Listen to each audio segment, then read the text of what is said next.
Napakasarap pong magpuri sa ating Panginoon, kaya tama po yung sinabi po ng MC natin, ano? Those who are excited to meet the Lord and experience the goodness of the Lord, no, in our gathering. Kasi iba po yung nararanasan natin sa ating pong pagsamba na nag-iisa doon po sa tahanan natin. Yun po yung tinatawag natin na personal, intimate worship mo kay God. Every Christian must do that. Because Christianity is relationship. Sabihin nga natin, Christianity is relationship. Pag sinabi natin Christianity is relationship, hindi po tayo religious o religion na tuwing araw lamang ng pagtitipon tayo sumasamba. Kundi tayo po'y sumasamba sa Diyos sa lahat ng araw ng buhay po natin, especially we are doing it first priority every day of our life. Before we do something, we are lifting up to God and dedicating to the Lord the first hour of our day na siyang ating pong kinikilala ang pagsama, ang kabutihan, ang gagawin, ang ginawa na ng Diyos sa buhay po natin. And every Christian should be their lifestyle to worship God, to give thanks to God every day of our lives, because that is Christianity. It is relationship. Sabihin nga uli natin, Christianity is relationship. So pag sinabing relationship once again is, we are making God priority in our everyday life. At yung pong mga taong nagbibigay ng prioridad sa Panginoon, sa bawat araw ng kanilang buhay, kagalakan nila ang dumalo sa mga pagtitipon. Katulad ng araw ng linggo, this is our priority. And my prayer is this, that in this building, everyone here and even everyone listening online ay lumago sa kanilang pananampalataya. Lumago sa kanilang relasyon sa Panginoon. Lumago sa kanilang buhay Kristiyano. Lumago sa isang pananampalataya na hindi lamang pansarili kundi maging pagpapala sa iba. Okay? Sabihin mo nga sa katabi mo, maging pagpapala ka sa iba. Hindi lamang, kasi minsan we are asking for blessing. Okay, very good yan, pero maging pagpapala ka sa iba.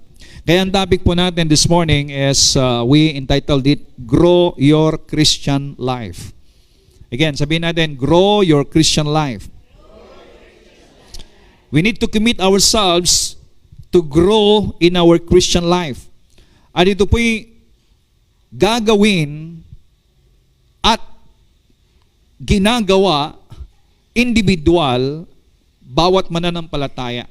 Gawa ng Diyos na tayo po'y iniligtas. Gawa ng Diyos na tayo po'y pinagpala na. Gawa ng Diyos na tayo po'y in-empower na, binigyan na ng kapangyarihan. Lahat ng bagay ay ginawa ng Diyos. Pero, yung pong paglago natin sa pagkaunawa sa mga bagay na ginawa ng Diyos, at yung pong ating paglakad sa ating pong tinanggap mula sa Panginoon, ay contribution po natin. Hindi para maligtas, hindi para ma-empower, hindi para mapagpala, kundi para malakaran natin yung bagay na tinanggap natin at makita ng mga tao yung buhay na ginawa na ng Diyos sa atin sa pamamagitan ng sakripisyong ginawa ni Jesus, ang ating Panginoon, dun sa krus ng Kalbaryo. So, again, dedicate yourself to grow in your Christian life so that you can be a blessing to others. Tapos na ang panahon na laging nakasentro sa sarili ng pag-emote at pagtatapik-tapik para lumakas ka. Na parang ang sentro na lang lahat ng pagpapalaan ng mata ng Diyos sa atin ay yung puro pagpapalakas lang. No? Pagpapalakas lang, puro pagbe-baby lang. Ang gusto ng Panginoon ay lumago ka para magamit ka. Amen? Okay. Ito ang sabi ni Lord. This is the mandate of the Lord in Matthew 28:19. Go and make disciple. To be a disciple means you are a student. Disciple means you are a learner. Disciple means you are a student. So sabihin ka natin, I am a disciple of Jesus Christ. I am a student of the Lord. So pag sinabi mong student ka, you are a learner. Alam natin yung mga estudyante, kapag araw po ng pagpasok sa school, kahit inaantok pa yan, gigising yan para pumasok sa eskwelahan. Tama po ba? At ginagawa ang lahat para matutunan yung pong itinuturo ng kanilang guro. Kanila pong inaaral, ginagawa nila ang kanilang assignment. So yan po ang learner. Sila po yung nagpa-participate doon sa room, nakikinig. That is a learner, that is a student. So tayo naman pong mga mananampalataya, we are a disciple of Jesus Christ, meaning you are a learner. You have to give time. Hindi po pwede dito yung disciple ka and yet you have no time for the Word. You have no time for the Lord. You have no time to commit yourself and dedicate yourself for the things of God. Every Christian should dedicate themselves to the Lord upang lang sa ganon sila po'y lumago. So disciple. Go and make disciple of all nations. In other words, of all people. Lahat ng mga tao na makikinig. At lahat po na nandito ngayon ay tayo po'y patuloy na lumalago. Kahit na tayo po ay nakarinig na noon, natutunan na natin noon, Christianity should ever increasing in growing and in the knowledge of our Lord Jesus Christ. Kasi habang lumalago ka, habang dumadami yung kayong kaunawaan, lumalawak ang iyong kaunawaan tungkol sa ginawa ng Panginoon si Kristo, the more that you are strong and strengthened in your faith. And the more that you are strengthened in your faith, you become a blessing to strengthen others. And even you become channel of God's blessing or maging kasangkapan ka ng Panginoon para magamit at may sa katuparan ang kanyang misyon na ibinagkaloob niya sa atin at sa bawat mananampalataya. So baptizing them. To be baptized means to immerse. Immerse. Oh, sa Tagalog, ito po ay inilublob or kumbaga sa tubig, nilubog. Yan, that's the word. Nilubog ka, you are immersed. So baptizing them, you need to immerse them. So baptizing means you have to be immersed.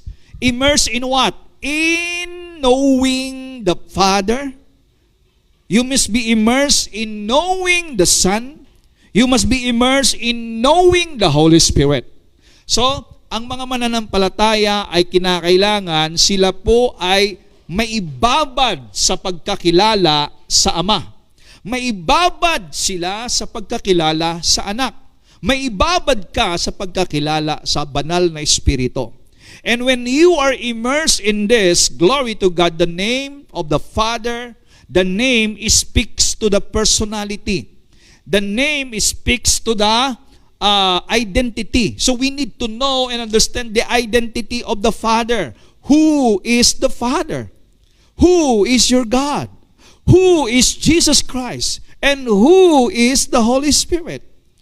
Kapag nakilala mo at nagkaroon ka ng personal na relasyon sa Ama, sa Anak at sa Espiritu Santo, I tell you, your life will never be the same again. Hindi ka na magiging relihiyoso, kundi magkakaroon ka ng maapoy, maalab, mainit na relasyon sa Panginoon.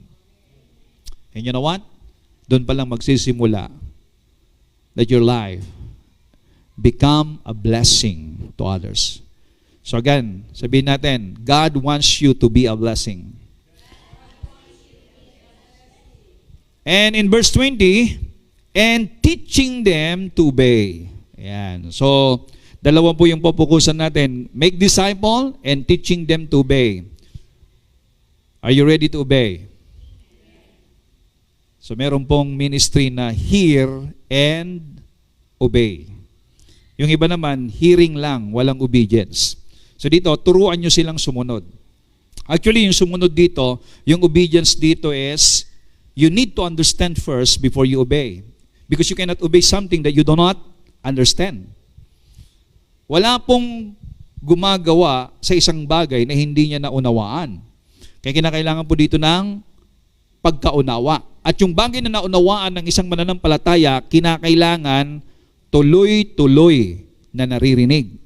Sapagkat ang sabi ng Bible in Proverbs, kapag tumigil kang mag-aral, tumigil kang makinig sa isang bagay, darating ang araw, iyong makakalimutan. Kaya nga maraming mga tao tumigil sa pandinig, tumigil sa pag-aaral, tumigil sa pakikinig, yun, nakalimutan. Pero mga taga-ever-increasing Grace Christian Church and everyone joining online, hindi sila tumitigil sapagkat araw-araw na ipapangaral ang salita ng Diyos. Glory to God. So teaching them to obey everything I have commanded you. And surely, wow, this is the confirmation na hindi tayo dapat matakot sa ating lakbayeng Kristiyano. We should not have fear. Wala tayong katatakutan. Why? There is an assurance. Surely, sabi ni Lord. Ano po ang ibig sabihin ng surely? Tinitiyak ni Lord.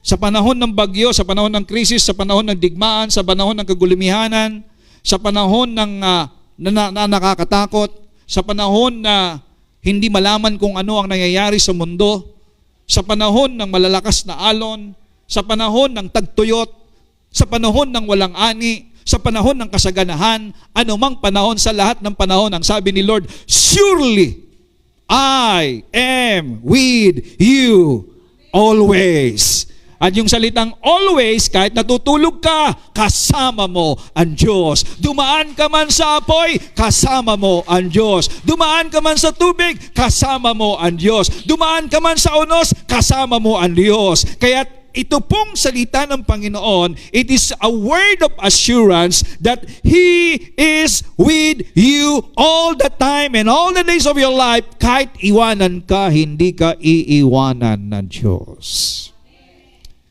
And if you're gonna make alive these words and the promise of the Lord into your heart, I tell you, the peace be with you always.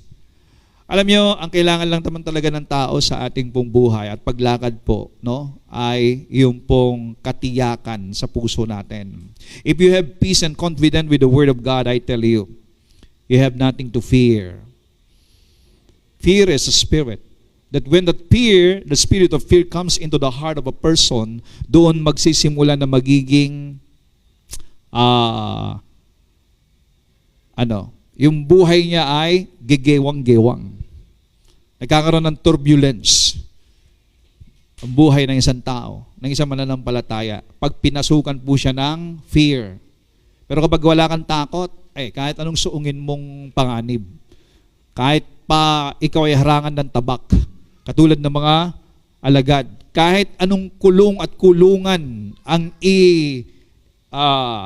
ibubungad mo sa kanila at saan mo man sila dalhin, hindi sila matitinag sa kanilang pananampalataya. Kahit itali mo ang kanilang dalawang paa at dalawang kamay, you cannot stop them praising God. They will keep on praising the Lord. They will keep on singing worship to God. They will keep on spreading out the gospel. Kaya si Pablo, kahit siya nakakulong, siya po ay sumusulat ng mga sulat na ipinapakalat niya. Kaya yung mga sulat na yon nakarating hanggang sa atin ngayon sa kapanahonan natin na patuloy pa rin nagpapalakas. Yan po ang mangyayari sa mga tao na puno ng confidence, puno ng lakas ng pananampalataya mula sa Panginoon.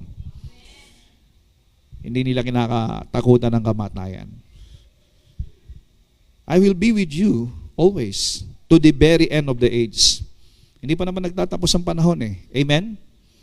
Kaya kasama mo ang Diyos. Sabi mo sa katabi mo, kasama mo ang Diyos. Okay, glory, hallelujah.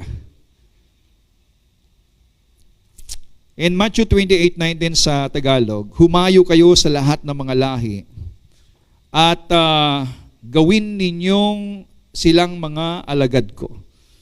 Ayan. Kailangan maging alagad ka talaga ng Panginoon. Sabi mo nga sa katabi mo, maging alagad ka ng Panginoon. Huwag alagain. O, magkaiba yung alagad sa alagain. Ha? Okay? So, panahon na para maging alagad ka naman. Bautismohan ninyo sila sa pangalan ng Ama, ng Anak at ng Banal na Espiritu. Turuan ninyo silang sumunod sa lahat ng iniutos ko sa inyo. So kaya pag kayo po'y tinuturuan, makinig po kayo. Kapag sinasabihan po kayo ng inyong pastor, makinig po kayo. Hindi yung mas matalino ka dun sa pastor. Hindi yung mas magaling ka sa pastor. Hindi yung wala kang respeto sa pastor. Hello?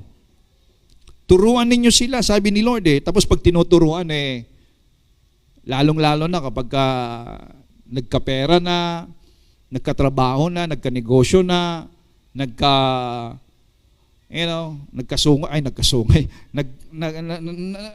naging professional na.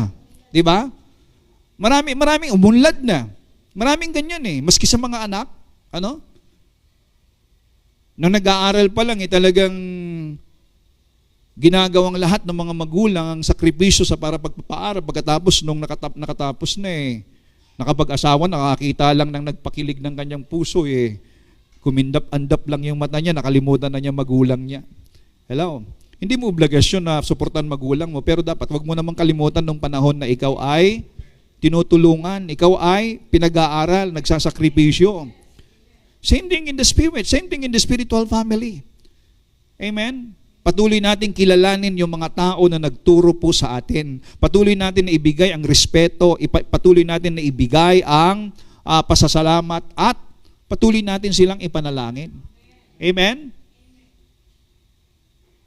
Kasi sila man ay magkamali o anuman po. Actually, kapag nagkamali, lalong hindi mo iiwanan. Ang tao pong nagkakamali, kapag nagkamali po yan, hindi po nagbibigay ng kagalakan sa puso nila sapagkat kailanman hindi nakakapagbigay sa puso ng isang tao ng kagalakan ng kanyang pagkakamali.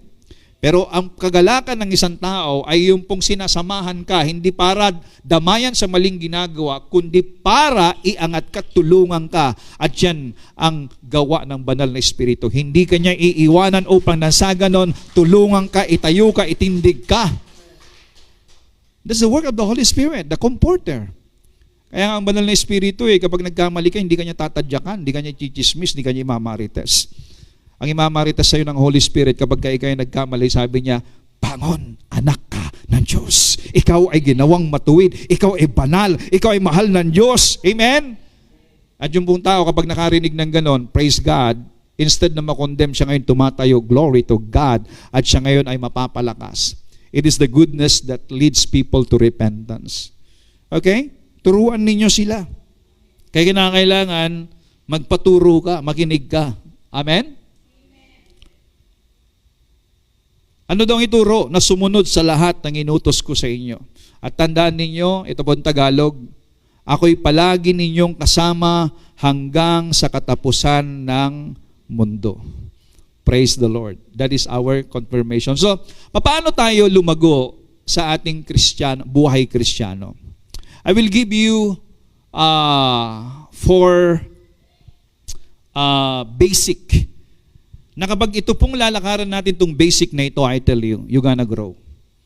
You're gonna aflame in your Christian life. Makalimutan na natin ang lahat ng ibang mga doktrina o ano pa mga doktrina. But if we gonna go to this basic that I'm going to teach you today, na hindi nyo lang narinig, hindi nyo lang napakinggan, kundi magiging nanaisin mo intentionally na gawing buhay mo. Make it a priority. Sabihin natin, priority. When we say priority, before you do something, ito muna ang gagawin mo. At kung meron mang karibal, kung meron mang pong kakompetensya, yung pong bagay na gagawin natin sa Diyos at buhay natin sa Diyos, yung pananampalataya natin sa Diyos, iseset aside natin ang mga bagay na ito and we gonna value above all this priority. about God. So number one, for us to grow is make a regular study, Bible study and Bible reading. Regular. Sabihin natin regular. Hindi po yung once a month na pagbabasa. O di kaya may time lang. Hindi po pwedeng hindi lumago ang isang mananampalataya kapag meron po siyang regular na pagkain ng salita ng Diyos. Bible reading is the food for your spiritual, is the food for your spirit. Food for your spirit to feed on. So, wag po araw ng linggo lang, kundi tayo po ay pakainin mo. Kaya bago mo pakainin tong katawang to, pakainin mo muna yung espiritu mo. Your soul must be fed with the Word of God.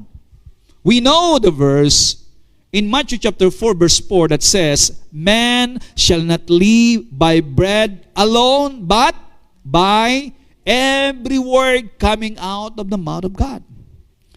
Ilang ulit na natin narinig that we need to feed ourselves with the Word of God. Ang tanong, are we feeding it every day? Kasi if you don't feed yourself with the Word, if you don't fill your mind with the Word, if you don't fill your heart with the Word, if you don't meditate, thinking over and over the Word, the promise of God, mga kapatid, ang magagawa ninyo, you're feeding yourself with many problems, with many worries, with many concerns that brings you worries in life. Hindi ka makapag-isip ng mga bagay na tama, lagi na lang mali. Lagi na lang kabigatan ang iyong mararamdaman if you gonna think first or meditate first your problem, the things of this world, yung mga needs, yung mga bayarin, yung trabaho, yung problema sa trabaho, yung pong mga gagawin mo na ang dami na nakapila. If you gonna think first of those, I tell you, nagiging mabigat ang buhay mo kahit Kristiyano ka. Hindi mo ma-enjoy ang buhay Kristiyano if you gonna think first all of those. Yes, nandiyan talaga mga pangangailangan. Nandiyan talaga mga bayarin. Nandiyan talaga maraming trabaho. Nandiyan talaga yung pong mga dapat nating mga ayusin sa buhay.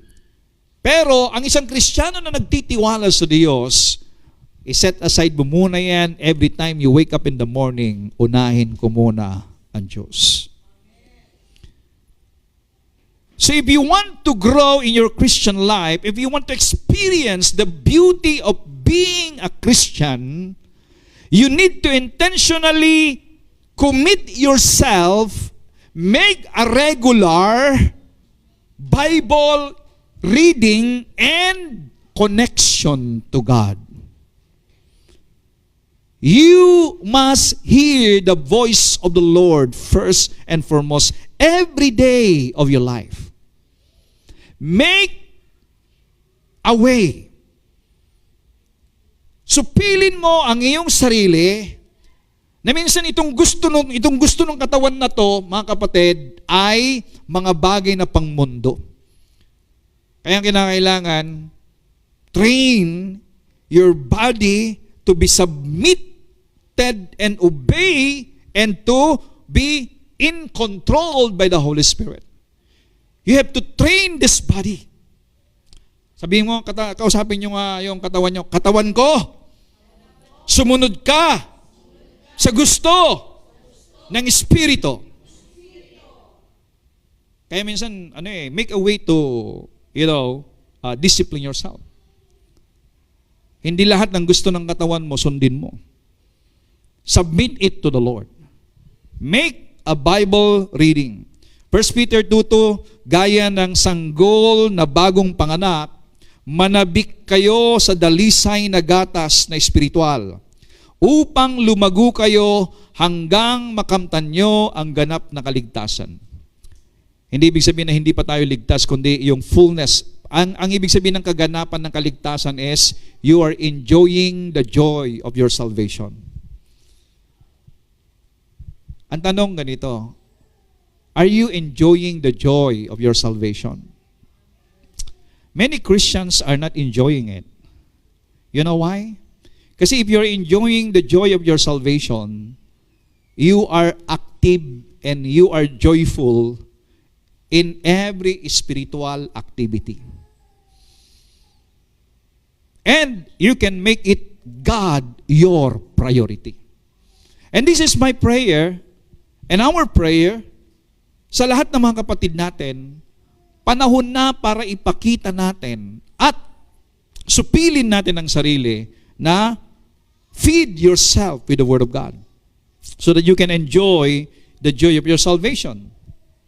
Reading, meditating on, and memorizing Scripture strengthens your mind and spirit. Na-strengthen yung mind natin. Hindi basta-basta nadadala ng mga marami pong mga alalahanin. Alam niyo ba na ang battleground nating mga mananampalataya is in our mind? Nakadepende ang pakiramdam mo at nararamdaman mo, ang kagalakan mo, sa kung ano ang iniisip mo.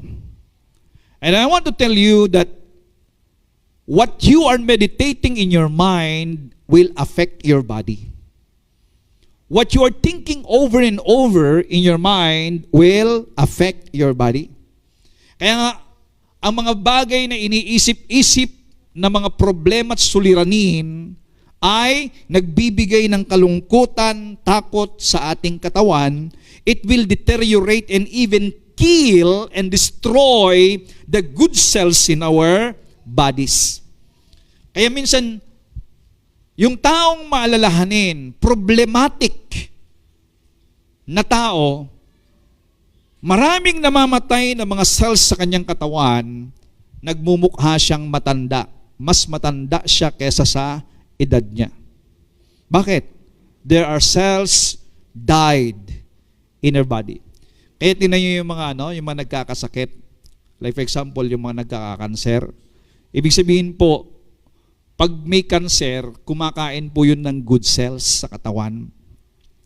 Dahil mayroong pong bad cells na kumakain sa mga good cells, yung pong tao, because good cells are died, being destroyed in her body, nagre-reflect sa katawan niya.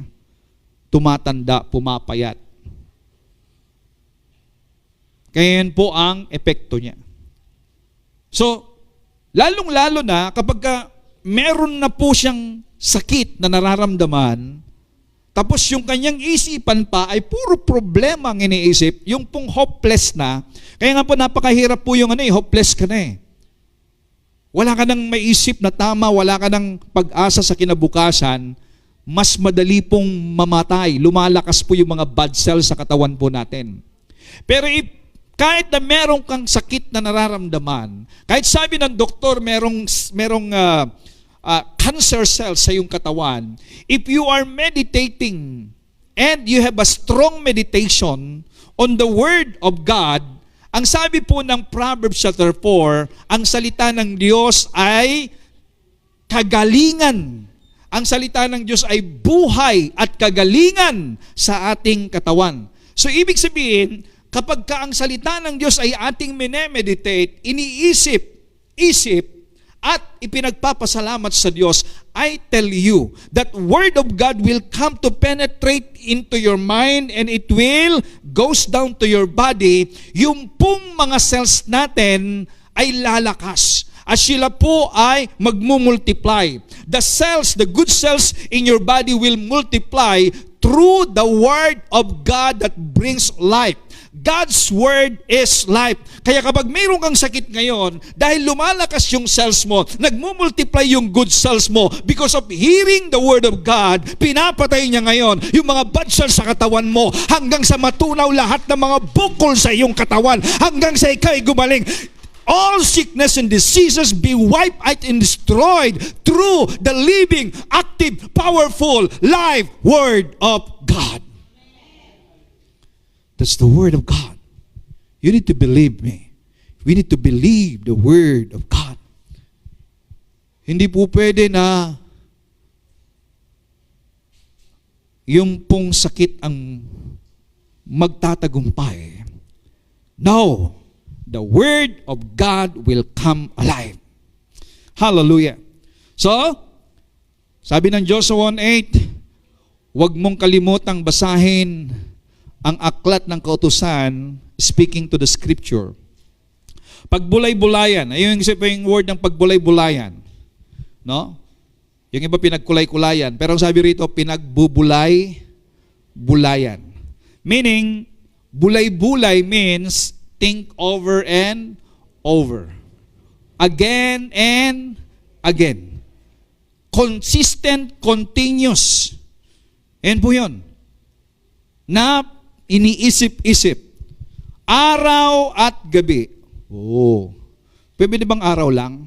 Hindi. Sabi rito, araw at gabi. So yun po yung sinasabi po ng Bible that araw at gabi. Alam niyo kung bakit sinabi ni Lord to kay Joshua? Kasi po sina Joshua, sa kanyang pangunguna, dahil namatay na po si Moses, tatawid sila ng ilog Jordan patungo po doon sa Kanaan, ang lupang pangako. Ang lupang pangako po, ang dami na pong naka-establish na mga iba-ibang mga tao na matagal nang nakatira doon dahil inangkin na nila yung lupa at sa kanila pong paglagi doon, na-train na sila sa pakikipagdigma. Na-train na yung mga tao na sino mang kukupkup sa kanila, sila po ay lalaban. At nung pinatiktikan nga po ito ni Moses, yung lugar na yon, natakot nga po yung 10 tiktik kasi nakita nila, yung pong mga nakatira doon ay mga malalaki, mga higante. Bagamat higante po yung pong mga halaman doon, yung pong mga bunga ng mga prutas doon, yung mga bunga ng mga gulay, puro mga higante, mataba yung lupa, maganda yung lupa, pero hindi yun ang nakita ng 10 tiktik. Ang nakita nila ay yung pong mga malalaking taong nakatira doon. Ngayon, 12 po yung tiktik, yung spy. Ang report ng 10, naku, nakakatakot, di natin sila kaya. Mamamatay tayo dyan, hindi natin kayang i-wipe out ang mga yan. So ibig sabihin, ang tiningnan ng 10 tiktik, yung lakas ng mga taong pinuntahan nila at yung kalagayan nila, sila'y maliliit at wala silang experience sa pakikipagdigma. So if you're looking on the natural, at iyo pong ihahambing yung sarili mo doon sa mga kalaban mo, wala kang lakas, wala kang, not much. Hindi nyo kaya. Pero ang nakita po nila Joshua at ni Caleb ay eto. Lusubin na natin. Bakit? Ang ganda ng lugar eh. Hitik ang bunga ng mga prutas. So ibig sabihin, ang nakita nila Caleb at Joshua, yung positibo. Ang nakita noong 10 tiktik ay negatibo. So if you're gonna live on negative, if you're gonna look on to the negative, matatakot ka. You don't want to go. Kaya ngayong iba, ayaw ng tumuloy kasi nga takot sila. Pero kapag nakita mo, yung pong mabuting bagay, yung tiningnan nila Joshua at Caleb, ang lupa ay mataba. Ang lupa ay pinagpala. Ang lupa ay namumunga ng matatamis at malalaking mga prutas. Kaya sugurin na natin dahil ibinigay na sa atin ng Diyos. Ayun po ang maganda dun eh. Kapag alam mong kasama mo ang Diyos, hindi mo katatakutan ng anumang kalaban. Oh, glory to the name of Jesus. So, sabi po ni Lord kay Joshua bilang tagapanguna, pagbulay-bulayan mo araw at gabi ang salita ng Diyos. Bakit? Yun ang magpapalakas sa iyo. Kasi kapag napalakas ka, kapatid, hindi mo katatakutan mga to. You need to be strengthened always with the Word of God. So again, be strengthened with the Word of God. How to do it? Make a regular Bible study, Bible reading. Ano sabi rito? Upang malaman mo kung paano mo matutupad ng mabuti ang lahat ng nakasulat dito. Kung gagawin mo ito, magiging maunlad ang lahat ng iyong gagawin at magtatagumpay ka. Ang iba kasi baliktad eh. Gagawin muna nila, tapos kapag naging maunlad, saka sila magpapasalamat sa Diyos. No, Christianity is this. Sa Diyos ka muna, meditate mo muna Word of God, palakasin mo muna sarili mo, at ang sabi po rito, tiyak, magtatagumpay ka. Yung iba naman, inuuna lagi yung kanilang ginagawa. Negosyo, pagkakitaan, everything, lahat. No? Yung pong mga bagay na leisure, they're not giving time to hear on the Word of God, kapag ka nagkawendang-wendang ang buhay, nagkamali-mali, nagkasira-sira, saka lupay-pay lalapit sa Lord. Bakit ako pinabayaan ng Panginoon? Sinabi na nga ng Bible na unahin mo siya pagkatapos ngayon Di ba? Alam niyo kung bakit maraming hindi na nakaalis sa kanilang kalagayan? Lalo-lalo sa mga Kristiyano. They don't believe the Word. They always rely on what they can do. Mga kapatid, it's now time for us to believe the Word. Feed yourself with the Word of God. Number 2, para tayo lumago, consistent prayer life. Sabihin nga natin, consistent prayer life. Ano yung una? Regular Bible study, Bible reading. Maglagay kayo ng oras. Yung hindi kayo nagbabasa lang dahil sinabi ni pastor, dapat may nabasa ako. No. Feed yourself with the Word. Maglagay kayo ng oras. Ang pinakamagandang magbasa ng Biblia ay yung oras na walang istorbo. Men? Hindi yung nagbabasa ka, ang daming, Mami! Asan yung brief ko, Mami? Tapos mamaya, Mami! Oh, gatas, Mami! Di ba? Nagbabasa ka. Hindi ka talaga makapag-concentrate nun. Kaya mong tulog sila lahat. Then, you have to feed yourself. And then, that's the time for you to pray. Actually, para sa akin, yung pong pananalangin, so good in the morning. Or, although we are not giving time, no? Wala po tayo sa batas na ito yung oras, kundi para sa akin lang, that is the very good moment to commune with the Lord. Prayer is simply talking to God. Prayer is a direct daily conversation with God, acting as your primary source of peace and strength. Sa buhay na ito, ang dami po nating mga kinakaharap na mga problema. Kaya mga kapatid, make time to pray. This is very basic. But you know what? This is actually a Christian life. Ang maglaan ka ng oras ng pananalangin. Instead of problematizing your problem and thinkinizing your problem, grabing lalim ng English na yon, kung di nyo pa maintindihan, you have to think over and over the Word of God. Give thanks to God. Ipanalangin mo ang sarili mo, ipanalangin mo ang mga anak mo, ipanalangin mo ang pamilya mo, ipanalangin mo ang negosyo mo, ipanalangin mo ang mga kapitbahay mo, ipanalangin mo ang mga kasama sa church, ipanalangin mo ang pastor mo. May nakikitang problema sa church, nakikita mo problema sa mga kapatiran mo, ipanalangin mo sila. Hindi puro criticizing them. You have to pray for them. Pray for yourself. Magsimula ka na manalangin para sa iyong sarili. Ipanalangin mo, itaas mo sa Lord yung gagawin mo sa araw na yan. Kung meron kang negosyo, o meron kang transaksyon, o meron kang kakausapin na tao, you have to pray to God.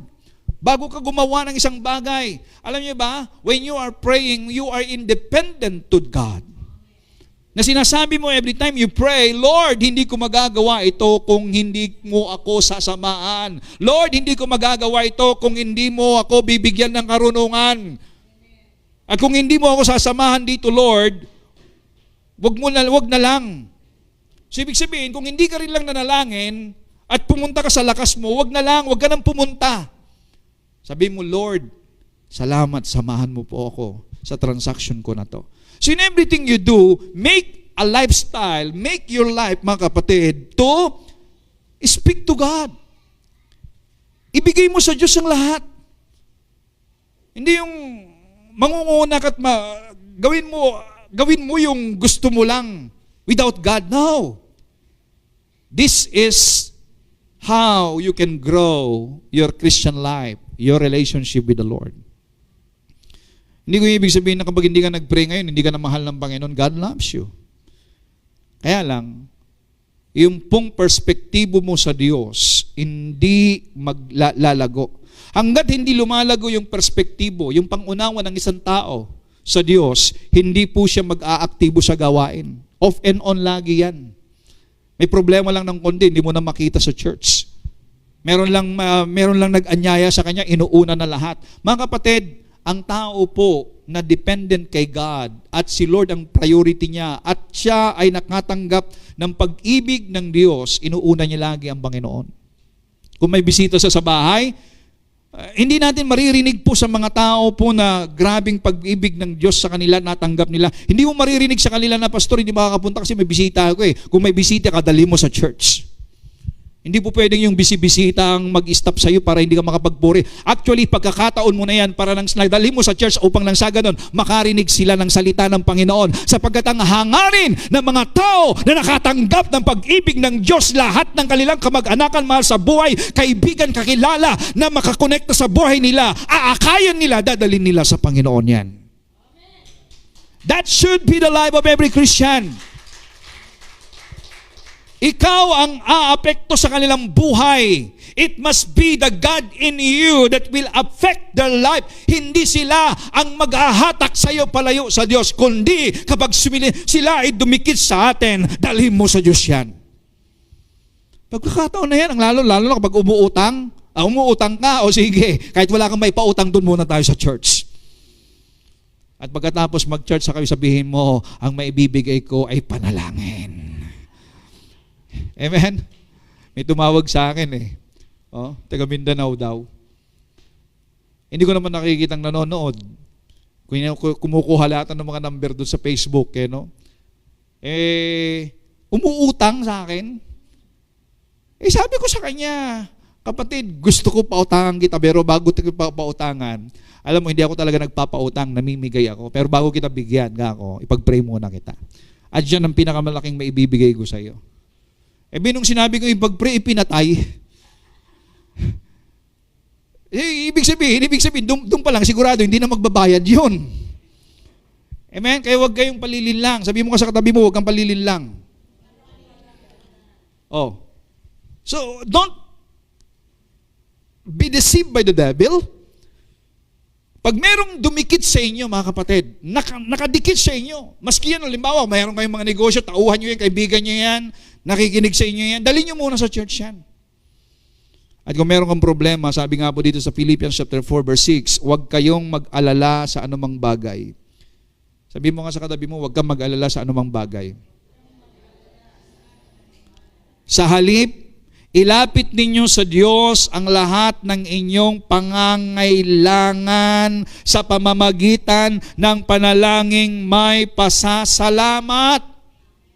So kung meron kang problema, kapatid, imbes na magmukmuk ka, ilapit mo daw sa Diyos. At sa iyong pananalangin sa bawat araw, ilapit mo yan sa Diyos. Kaysa i-chismus mo kung saan-saan na hindi naman makakatulong sa iyo. Ito pong problema ng maraming tao. Ang dami nilang pinagsasabi ng mga problema nila. Yung mga pinagsasabi nila, hindi naman makakatulong sa kanila. Magkakalat lang ng kanilang mga problema. Kapatid, yung candy kapag binalatan mo, lalanggapin yan. Pero pag may balat yan, kahit nandiyan dyan yung candy, hindi yan lalanggamin. Huwag mong i-expose ang problema mo sa hindi naman makakatulong sa iyo. I-expose mo yan kay Lord. Sasagutin ka niya, tutugunin ka niya. We need to learn to live a matured Christian life. Sabi, ilapit mo sa pamamagitan ng panalangin may pasasalamat. Kapag ginawa ninyo ito, bibigyan kayo ng Diyos ng kapayapaan na siyang mag-iingat sa puso ninyo at pag-iisip dahil kayo'y na kay Kristo Jesus. At ang kapayapaang ito ay hindi kayang unawain ng tao. Ibig sabihin, you can have a peace that can never be understood by men. Kayo yung mga tao na nakakita sa iyo, grabe, daming problema na ito, pero bakit ang ganda ng ngiti pa rin niya? Paganda ng paganda, pagwapo ng pagwapo. Hindi mo kakitaan sa kanya ang anumang mga problema. Why? The peace of God is in my heart. Sabihin mo, amen? Oh, glory to God. Ang sabi ng 1 John 5:14, ito ang kapanatagan natin sa paglapit natin sa Diyos. Pakikinggan niya tayo sa anumang hilingin natin ayon sa kanyang kalooban. Sabihin natin, ayon sa kanyang kalooban. In English, according to the will of God. And you know what's the will of God? His word is His will. Ang salita ng Diyos ay siyang kalooban niya. Kaya kung humihingi ka sa Diyos, make it sure that it is in His Word. Kaya kapag napakasarap pong manalangin na lagi mong sasabihin, Lord, you have said in your word. Sinabi mo sa iyong salita, you're gonna supply all my needs. Kasama dun sa all, ang lahat ng iyong mga pinoproblema sa ngayon. Nakapaloob po dun sa all. So ibig sabihin, you know that when you come to God, yung pangangailangan mo, kalooban ng Diyos na isupply. Kaya kapag ikaw ngayon ay nananalangin, if you are praying according to the will of God, anong sabi rito? Anumang hilingin natin ayon sa kaniyang kalooban, pakikinggan niya tayo. At kung alam nating pinakikinggan tayo ng Diyos, nakatitiyak tayong matatanggap natin ang anumang hilingin natin sa Kanya. Glory to God! Matatanggap mo raw. Do you understand the word? So ano pong gagawin dito? This is just simple. But the problem is, if you don't pray, hindi mo inilalapit sa Diyos yung problema mo. Hindi mo inilalapit sa Diyos yung pangangailangan mo. Hindi mo inilalapit sa Diyos yung sarili mo, kapatid. Doon magsisimula na maging religyoso ka lang sa pagiging Kristiyano mo. But today, you're living in your Christian life as relationship with God. John 16:23, sinasabi ko sa inyo ang totoo. Si Lord ang nagsasalita riyan. Ano mang hingin ninyo sa Ama sa aking pangalan, ay ibibigay niya sa inyo. Ano daw? Ibibigay ba niya? We're gonna ask it in the name of Jesus. Hallelujah. And the number 3 is fellowship. If you want to grow your relationship with the Lord, fellowship. Sabihin natin fellowship. Fellowship is with other Christians is important for your spiritual growth. Make it regular. Surrounding yourself with other believers provides essential encouragement and support, especially during difficult times. Participating in small groups or attending worship helps hold you accountable.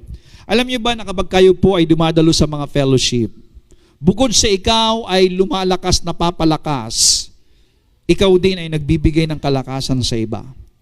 So kapatid, you can grow in your Christian life if you do attend regular Bible fellowship.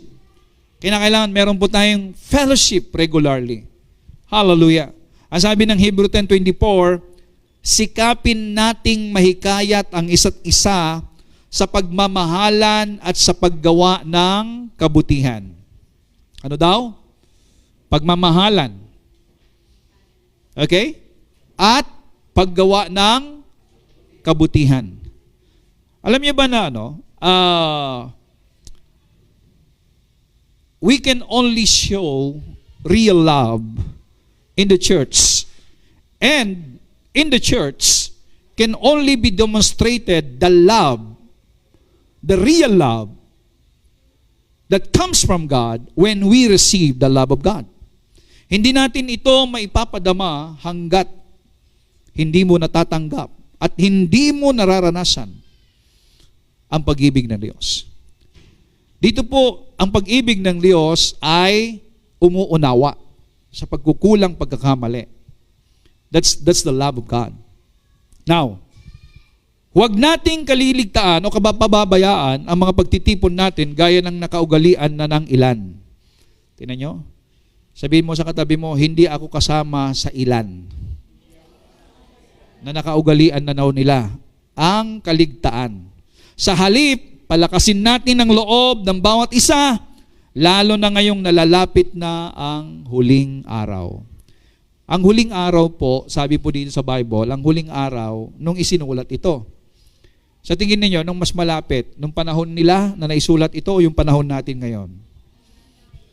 So, ibig sabihin, mas malapit na ang huling araw sa ating mga kapanahunan. Hindi pa natin tinatalakay yan.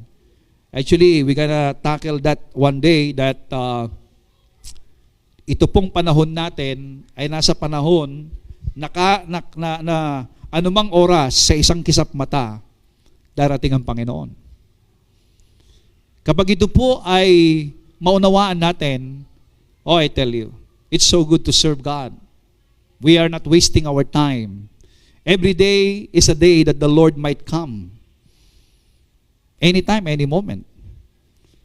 At kapag ito'y buhay sa puso mo, I tell you, hindi ka maglalaro. Hindi mo hayaan na mawasak, masira, ma-waste yung iyong araw sa Panginoon. Nobody in the world can live a good Christian life without keeping good company. Kaya kung Kristiyano ka, tapos iba-iba yung mga kasama mo na hindi naman Kristiyano, it will affect your Christian life. Hindi ibig sabihin na hindi tayo makisalamuha sa kanila.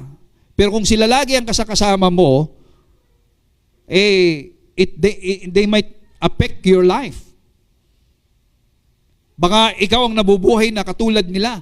Ang purpose ng bawat pakikisama natin sa lahat ng kaibigan, kakilala, kamag-anakan natin na hindi pa mananampalataya, the very purpose is to win them for Christ.